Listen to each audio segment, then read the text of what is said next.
Welcome back to Face the State on this Sunday morning. Thousands of lives were lost on 9/11 and thousands more were impacted in the days and weeks and months following the terrorist attacks in New York City on September 11th, 2001. But help is now on the way. And with us today to talk about this is Michael Barish.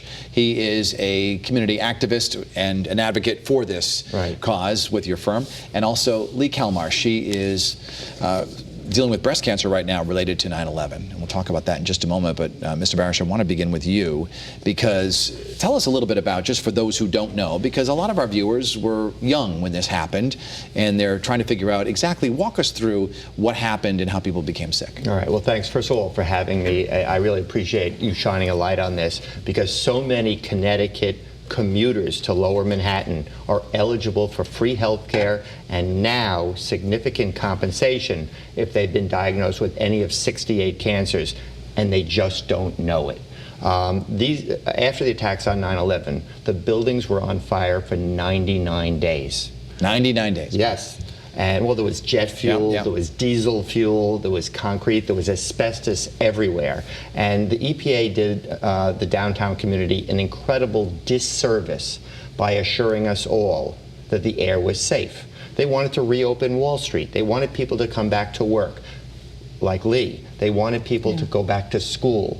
I mean, my law firm alone now represents 36 kids with cancer. They're not kids anymore, they're young adults, but they're getting the same illnesses that the firefighters and the cops are getting. It's not a surprise. We were all exposed to the same toxins. The next day, there were thousands of people walking around the streets, going back to their offices and things like that. Well, it wasn't the next day because they did cordon off Lower Manhattan. Well, a few blocks away. But certainly by the following Monday, when they reopened the stock market, when they reopened the schools, when electricity returned to my building, we returned because the EPA said everything's okay. It wasn't okay. When did people start experiencing these health problems? Well, people started developing respiratory problems immediately. The pH level of the concrete dust that was in the air was the same as Drano. And here it was on people's skin. That's why we're seeing so much basal cell, squamous cell, melanoma. That's why we're seeing, besides the toxicity, but they were inhaling it. So we're seeing all this esophageal and lung cancer. And in women, we're seeing a ton of breast cancer. In men, so much prostate cancer. And Ms. Calmar, give us your story. What happened? You were living in Lower Manhattan at that time. I was living in, I was living in New Jersey. Okay, but working in Lower Manhattan, right? But I was working in Lower Manhattan on John Street. I was working for an architect, and I was on actually maternity leave, and I went back to work in October, and I worked there for about 3 years, and then in 2009, I, was driving my son to school, and I put my seatbelt on, and I just felt something in my right breast, and I said, oh, I better go get it checked out, and it turned out that it was breast cancer. This was 10 years ago. Yes. How did you make the connection to 9/11? Well, I worked down there. It was horrible. My friend Cindy and I, we were working together, and it was just, our eyes would tear. We'd breathe in it was horrible. It smelled horrible.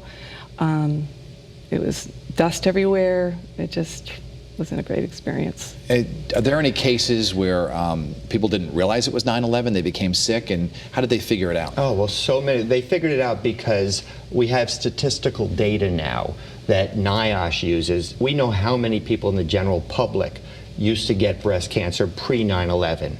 Well, there's been a spike. It's almost like a love canal, if you remember that incident. This has become a toxic, horrible situation, and we know from statistics that cancers are elevated 19 to 32%, which according to the doctors at the health program is medically significant. So, I first of all, after criticizing the federal government as I did with the EPA lying to us, I want to give Congress a pat on the back.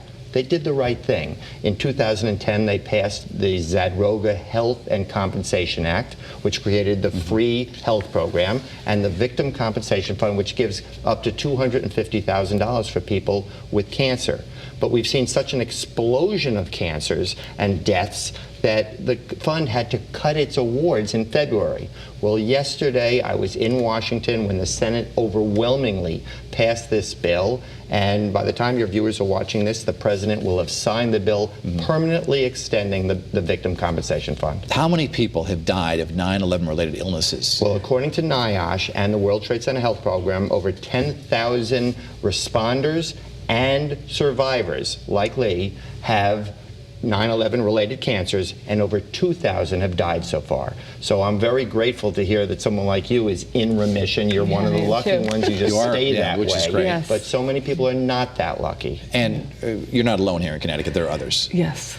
How many from Connecticut do we know? Oh, hundreds, because there were all these people coming down on the railroad every day to Lower Manhattan. Yeah, It's to not work and just help. the first responders. And by the way, I was in Hartford a couple of weeks ago speaking to several dozen retired firefighters. Everybody volunteered from the state. I live here in the state, and even though I'm a lawyer, there's nothing I could have done. But firefighters, cops came pouring into Lower Manhattan, and they too are now getting sick. But I want your viewers to know it's not just for first responders, it's for commuters too. Were there any opponents to this along the way, to this compensation fund, who said, well, how do you know it's from 9/11? Well, no, nobody doubted the science. That's what took so long. No one it's doubted. 18 years. What they were saying was, hasn't New York received enough help? And the answer is, this is not just for New York. My law firm represents people in every state. They all came back, or people who are living in New York, like the students. They now live all over the country. So some of the people were pretending also to hide behind, oh, the budget deficit, it's so terrible, yet that those same legislators voted in favor of the tax cut. That was a little bit disingenuous. So we shamed them. Thank God for Jon Stewart. I mean, it's a shame that you need a celebrity sometimes on your side, but boy, does it help. We're going to put the contact information in case you know of someone, or perhaps yourself, suffering from any 9/11 related illnesses, or perhaps you're suspicious of that. Thank you.